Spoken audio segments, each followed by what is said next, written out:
Deci salutare, astăzi o să vă povestesc o întâmplare foarte amuzantă și foarte tristă și foarte amuzantă probabil pentru voi, foarte tristă pentru mine.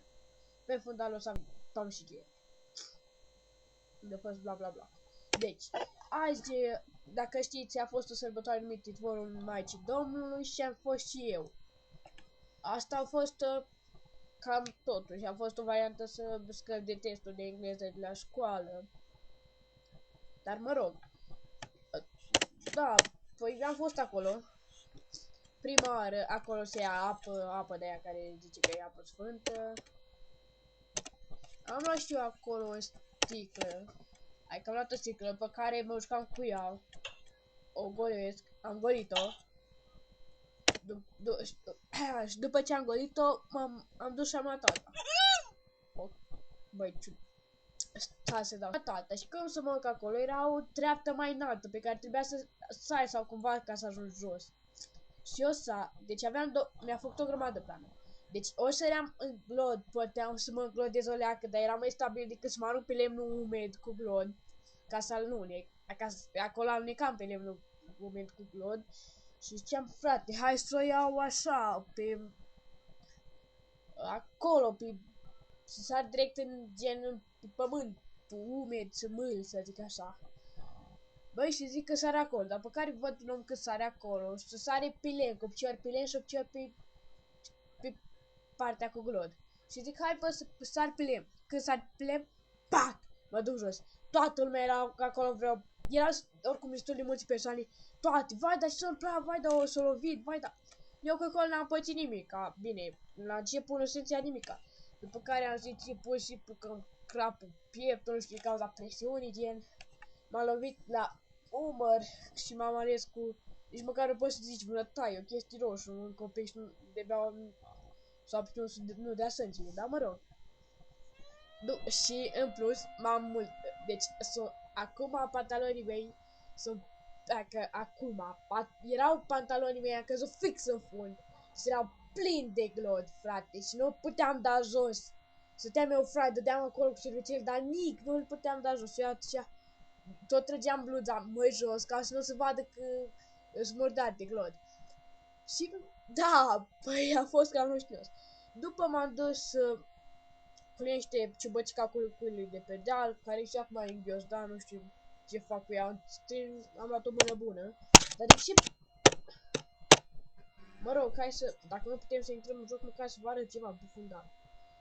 Și a zis, hai că o vând aici, la Negrești. Da, de unde? Hai că serios, nu să o vând. Dar tot așa, hai să vă dau o pozică. Să vedeți pe fundal o pozică, măcar atâta. E asta, cica asta, frate. De ce să faci mare? Mă rog, hai să dăm pe asta. Na. De ce așa de mici? Așa, putem să facem pac, pac, pac, pac, pac. Băi, și cam așa s-a întâmplat, adică eram tot murdar și am purtat și geaca de piele bună. Da, care acum e foarte murdară și nu, deci dădeam cu șervețele înmuiate în apă, bun. Deci era umed, nu se vedea că era murdară. Că se mergea, pac, apărea din nou glodul, ca, nu știu, ca, nu știu ce, pe ploaie, gen. Și, înainte să se întâmple asta, în timp ce urcam spre mănăstire, eram acolo, mă rog, era o rulotă cu mâncare și am văzut că avea pe meniu mici. Spun, îmi dați mie niște mici? Și acolo spunea, încă n-am făcut grătarul și etc. Da, mă rog, și n-am avut ce și mi-au dat o Eugenie, fără să plătesc măcar. Și mă duc înapoi la vale, după care să-l plătesc. Adică mă duc la mănăstire, după care mă întorc la vale și acolo după care am mâncat mici, am mâncat 4 mici cu muștar foarte bun. Deci acolo parcă era, știți cum e bermenii aia profesioniști, cum se joacă cu sticlele? Cam așa făcea și el, am luat cu micii. Era foarte șmecher. Și asta am făcut, am mâncat acolo, mă jucam și am băut 2 doze de suc Fanta cu portocale, mă rog, ăla original. Am ca și mici și să vedeți ce chestie. Deci avea bunicul meu, că e sfânta taia, mă rog, aveam pahar de vin și hai să gust eu, am gustat foarte, foarte puțin. Mi s-a părut așa tare. Ne ducem și mai la vale, așteptăm autobuzul. Din nou, bunicul meu a luat o sticlă de vin, ca zicea că i-a dat un pop, vin de aia care beau numai popul. Băi, să zic, mă spui, hai gustă tu. Am luat un pur așa, pe jumate. Băi, și, vai, era așa de tare. De următorul pas era să cad. Dar era numai o gură pe jumate.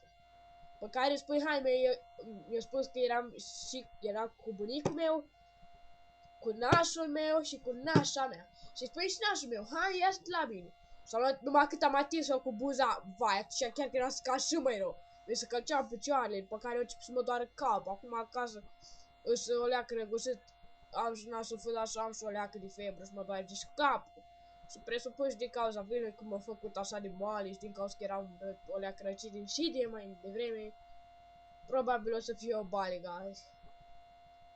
Deci cam atât a fost de spus. Noi ne vedem data viitoare.